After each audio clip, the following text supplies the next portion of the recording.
Okay, Minister. And good morning, everyone. I thank members for another opportunity today to update the House on developments in the areas of mental health and older people. While we do not fully understand the effects of COVID-19 on mental health, a range of post-pandemic mental health and psychosocial challenges are likely to arise. These may persist for months or years ahead, perhaps compounded by economic impacts. Surveys have shown an increased number of people reporting symptoms of stress, anxiety and depression during the pandemic. Many people are experiencing emotional difficulties, including boredom, sadness and loneliness. In anticipation of this, and early in the pandemic, a range of psychosocial responses were introduced, including self-help supports, which promote positive physical and mental health. The Keep Well campaign provides practical advice, empowering individuals to maintain and improve their overall well-being. Digital initiatives were rapidly enhanced to enable services to meet not only current demand, but new and emerging need. Technology has aided provision of 7-day tele-mental health supports, including yourmentalhealth.ie, the information line 1800 111 888, the crisis text line 50808, and NGO online supports. These include one-to-one counselling and group and peer supports delivered through MyMind and SilverCloud. MyMind provides free online counselling in 15 languages to people in communities nationwide.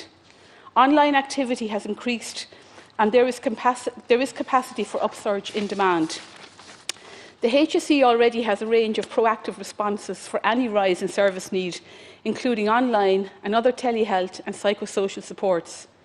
The HSE's psychosocial framework, published in January 2021, recognises the impact of COVID on mental health and provides for 5 key levels of support, from mental health promotion to specialist services. The framework provides a coordinated, consistent and a collaborative approach to the provision of mental health services and supports during and beyond the pandemic. HSE mental health services have continued to operate throughout COVID-19. Early in the pandemic, the HSE moved rapidly under public health guidelines to deliver community mental health services where possible, with digital health models adopted for service users and staff safety. High support residential placements have continued. Overall, specialist mental health services, community and acute, are operating at between 85% and 90% of pre-pandemic levels. While referral rates are below normal, the level of appointments offered and waiting times to access community services have remained consistent with previous years. This is despite adaptations to service delivery due to the considerable challenges posed by COVID. This no doubt shows the ongoing dedication of mental health staff to ensuring service continuity, and I would like to express my sincere thanks to all of those working across the services for their hard work and dedication during what has been an incredibly challenging and difficult time. In anticipation of a surge in requirement for mental health hospital beds, the HSE has worked with private hospitals on additional acute and longer-term beds to free up public capacity. €13.65 million has been allocated for this specific purpose. Underlining the Government's commitment to mental health,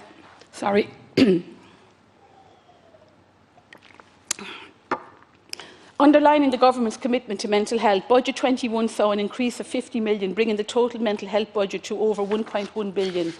This is the largest budget on record. Furthermore, it does not take account of additional funding allocated to mental health in other areas of the health system or through other departments such as justice, education and social protection. Of the additional funding for 2021, 23 million is for implementation of many of the short-term recommendations of Sharing the Vision. This will fund 153 new staff in community mental health services, including 29 posts for CAMHS teams and telehealth hubs, bereavement counselling, employment supports and crisis resolution teams. It will also fund development of the national clinical programmes and models of care, including the Talking Therapies model of care, which I launched last week. I have also secured the availability of 3.94 million for the national clinical programme on eating disorders this year.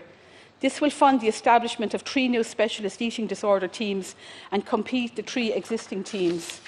I am aware of the increase in numbers and acuity of people presenting with eating disorders, and I am fully committed to ensuring this funding is invested in full in 2021 and that we also see a continuation of the funding going forward until we have all 16 teams in post. I am also actively working with the Department and HSE to develop a targeted initiative to significantly reduce the number of children and young people under 18 waiting over 12 months for psychology in primary care. To supplement this, an additional £150 million is being provided for the Enhanced Community Care Programme, which will include recruitment of over 2,000 frontline primary care staff to support a new community health network model. It would be remiss of me not to take this opportunity to provide some assurances about the range of processes that have been put in place to review the care received by children and young people who attended South Kerry CAMHS between 2016 and 2020. In light of concerns raised about the care given in some cases, the HSE will review the details of a very large number of young people, 1,500 who engaged with the service during this time. A CAMHS consultant has been in direct contact with any young person or their family where concerns have been raised to date, and this process will continue as the review is undertaken. As the team review cases and files, any urgent issues will be dealt with immediately. It is expected that the look-back review process will take in the region of 16 weeks, and the HSE will share the findings and recommendations once the process is completed. A helpline has been put in place until April the 30th, however, demand has been low. I am keeping the matter under close review, in consultation as appropriate with other relevant areas in the Department and with the HSE. While a range of post-pandemic mental health and psychosocial challenges are likely to arise, a negative mental health outcome for our population from the pandemic is avoidable if we respond to the challenge in a cohesive manner. As Minister for Mental Health, I can assure the House of my full dedication to addressing the challenges that this represents. The pandemic has posed the biggest challenge for those most at risk, including our older people. We recognise that there is still a long road ahead. However, there is much cause for us to feel optimistic. Government will continue to make every effort to ensure that the vaccine rollout is successful so that we can all look forward to the restrictions being lifted as we move into summer. Administration of the vaccine is well advanced as the programme continues to prioritise those who are most at risk of severe illness and death from COVID-19. The positive impact of the vaccine rollout to date has been significant. From January to last week, there has been a 98% reduction in cases among healthcare workers, a 99% reduction of incidence in those aged over 85, and a 100% reduction in the incidence in nursing homes. For the third week in a row, there has been no cases associated with outbreaks in nursing homes. In recognition of the positive impact of the vaccine across nursing homes, new guidance on visiting will come into effect on the 4th of May, allowing residents to receive 4 visits every week. Work to progress the implementation of the expert panel report will continue, as it provides an important framework for the ongoing response to COVID-19 and longer-term reform.